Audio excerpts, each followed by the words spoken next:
corruption, the gangs, the epidemics, everyone's throwing the blame. Someone's playing a right strange game. And I'm gonna find out who. You again. What do you want? Do you know Edwina suspects you to be unfaithful? Edwina's the one who asked to be called Mrs. Cox, even though Clay hadn't touched her for such a long time. You have not answered my question. She's a passionate woman. I've no doubt she'll shoot me down if I ever betray her, but that's not going to happen. I love her as she is. Goodbye, Mr. Digby.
Are you deaf?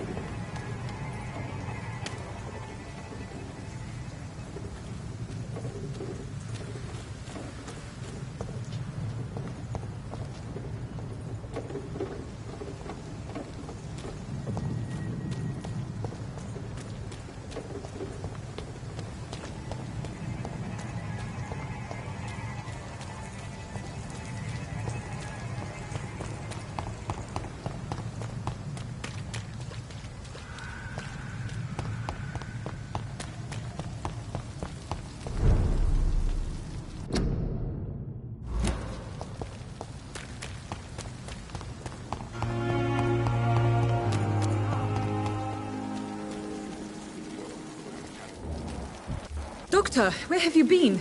I've little time to play hide-and-seek with new staff members, no matter how illustrious they may be. I apologize, nurse. I needed some time to myself. This has been the longest and strangest night of my life. You delivered poor Mr. Hampton from a terrible fate. The means to that end should be of little concern, Doctor. Thank you, nurse. What can I do for you? Dr. Swansea insisted we provide you a quiet office. You'll find it on the second floor with your name on the door. Thank you. Nurse Crane, isn't it? Yes, Dorothy Crane. Welcome to Pembroke Hospital, Dr. Reed. Your office has been prepared. I would like to ask a few questions first.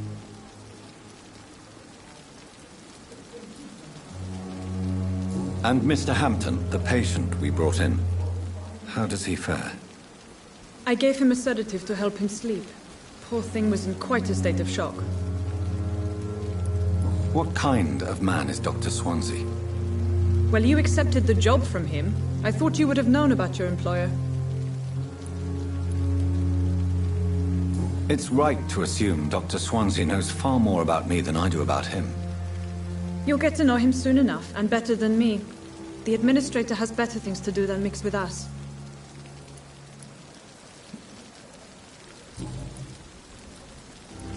If you could point me in the direction of my room again, nurse. Second floor of the hospital, left after the stairs. It's the last vacant office at the end of the corridor. Thank you, Nurse Crane.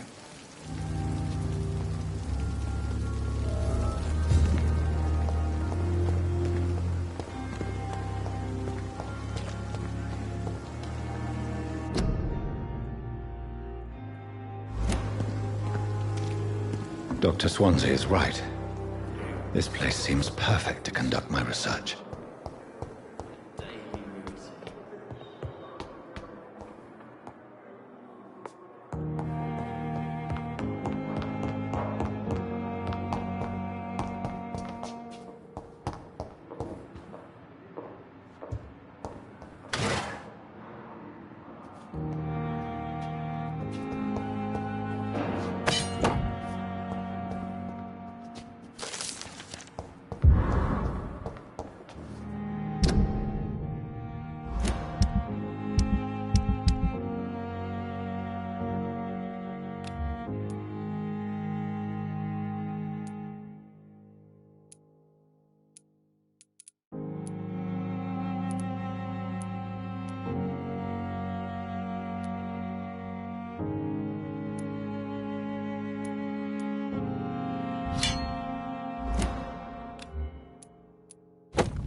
This must be the place. It's definitely away from prying eyes. Relegated to the shadows. A kingdom of my own. At least I won't be sleeping in a coffin.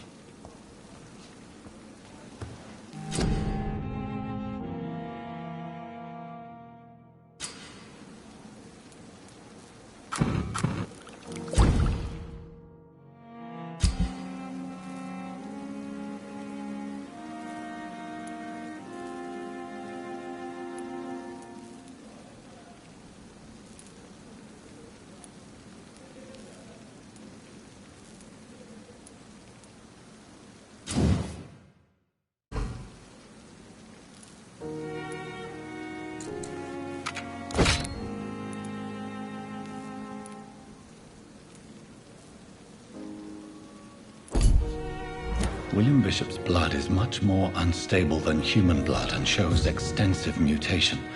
But this is not what happened to me. I must keep on searching. The sun is about to rise. I can feel it. I'll continue tomorrow night. I have so much time now.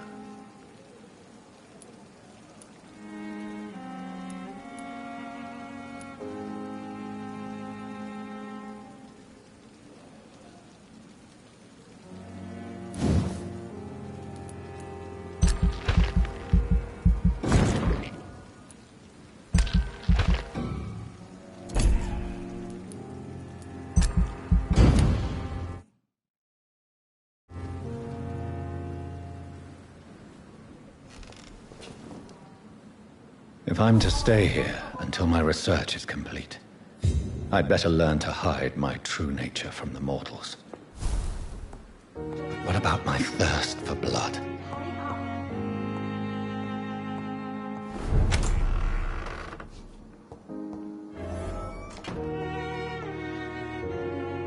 Yes, Nurse Crane? How can I help you?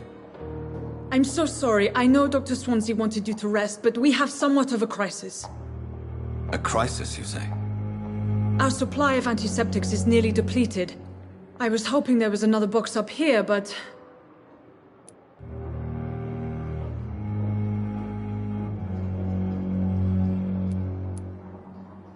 Nurse, this room is off limits, and I'd prefer to keep it that way. Make sure the rest of the staff are so informed. Of course, Doctor. And what about the antiseptics? Or do I inform the staff that you're too busy? I may have a solution. In France, during the war, drugs shortage was a daily problem, and we had to use our wits to overcome the shortages. However do you mean? If combined correctly, certain household chemical products can be used in a pinch instead. Now, where's the hospital storeroom? The storeroom? Fat chance. This is the Pembroke, and space is luxury we don't have. Everything used to be stored in the old morgue. Perhaps I should look there first. Where is this morgue? It's the large building behind the hospital. You'll need to go in the back door because it's been sealed off for sanitary reasons. Take this key. It opens a small back entrance at the end of a narrow street. The abandoned morgue behind the hospital. A small door at the end of a narrow street. On my way then. Thank you, nurse.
Scowl voices in the garden. I should investigate. If they were to find somebody...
Behavior is similar to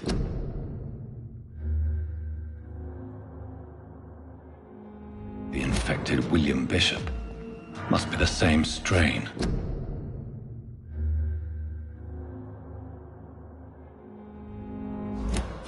This sickness moves faster than influenza.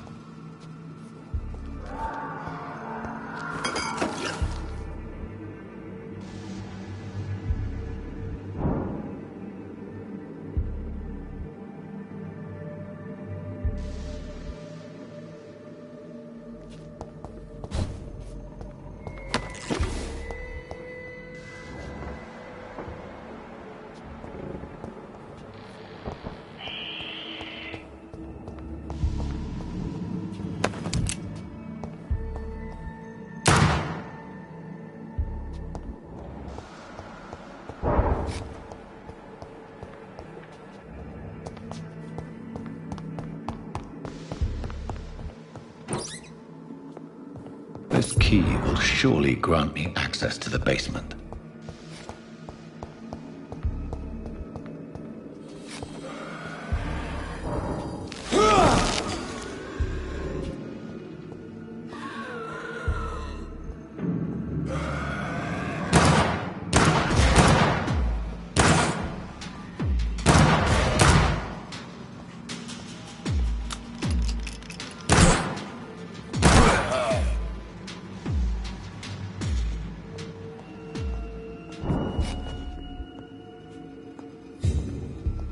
Balls of Mars, fortifiers. As popular as they are ineffective. But they do contain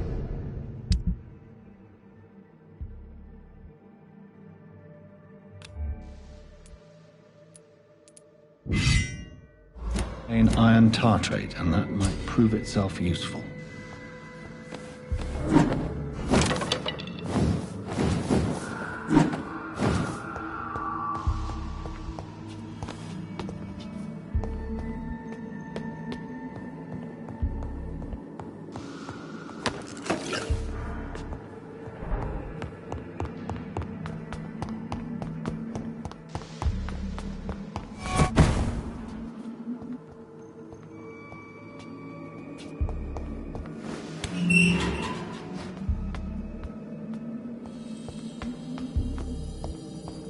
These scowls feed from corpses and the husks of animals.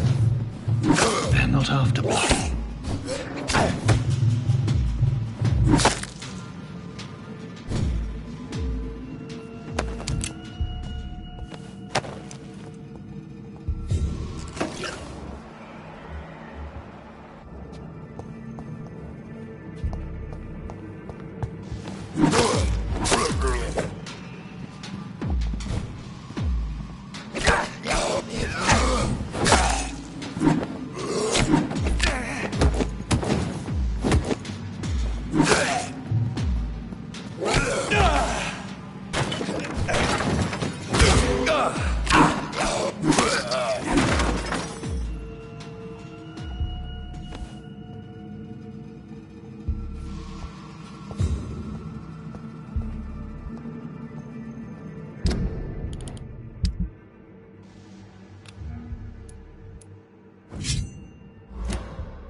Mr. Connor's injuries don't match the report. I'd better look into this.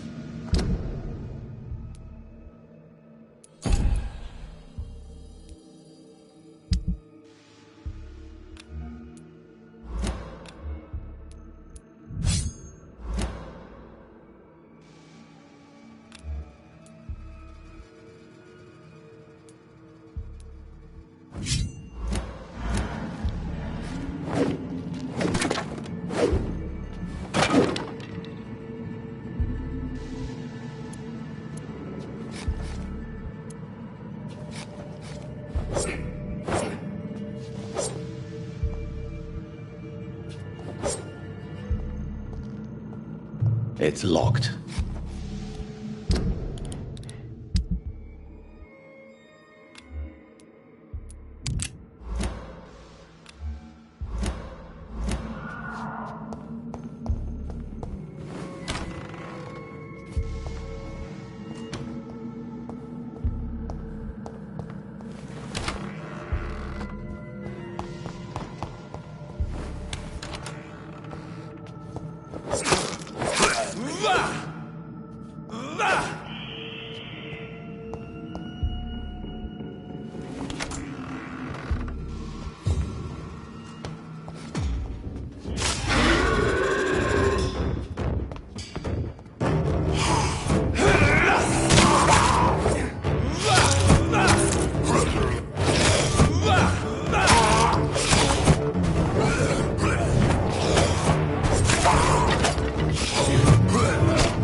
Scowls can be so ferocious. I'm not sure I can defeat them without becoming stronger. To drink blood is so tempting.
Good evening, miss. I'm Dr. Reed, the new surgeon at the Pembroke Hospital. And who are you? Your name has no meaning to me, mortal. You're nothing but dust blown by the winds of eternity. I beg your pardon. What are you begging for, mortal? My clemency? Well, tonight maybe I'm inclined to mercy. You'll never forget the night you met Thelma Howcroft. You keep calling me mortal. Why is that? And if I'm mortal, what are you? Well, Dr. Reed, if you must know, I'm a vampire. Who are you really, Miss Howcroft? I mean, apart from being a vampire. Is that not enough for you, puny mortal? What do you require? Proof of my powers? I'm curious to know who you were before becoming a vampire. It was such a long time ago, I don't remember. Centuries of unholy life can have strange effects on one's minds, you see?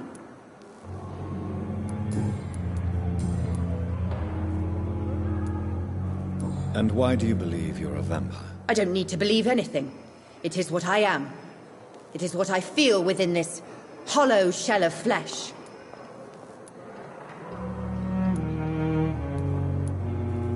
I see.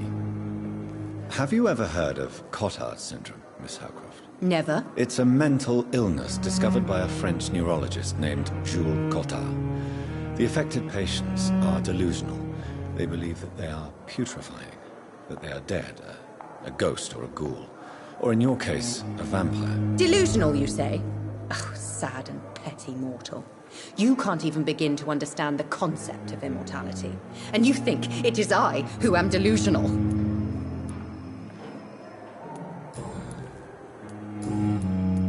I'll leave you, Mistress of the Dark, to your nocturnal activities.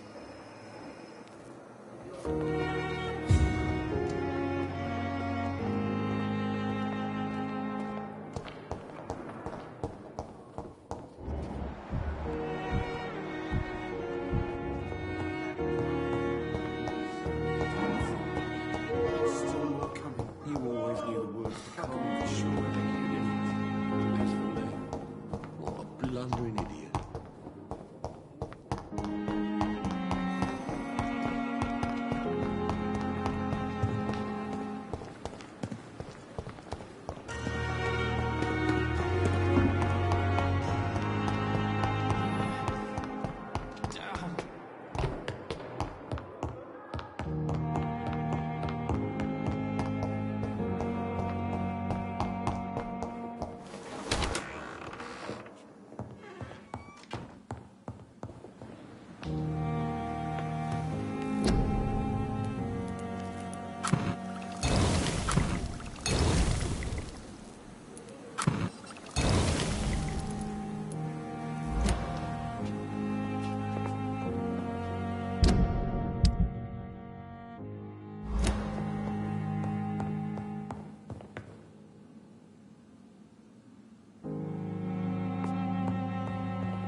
Perhaps I should have considered the offer from that Callaghan fellow.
Ah!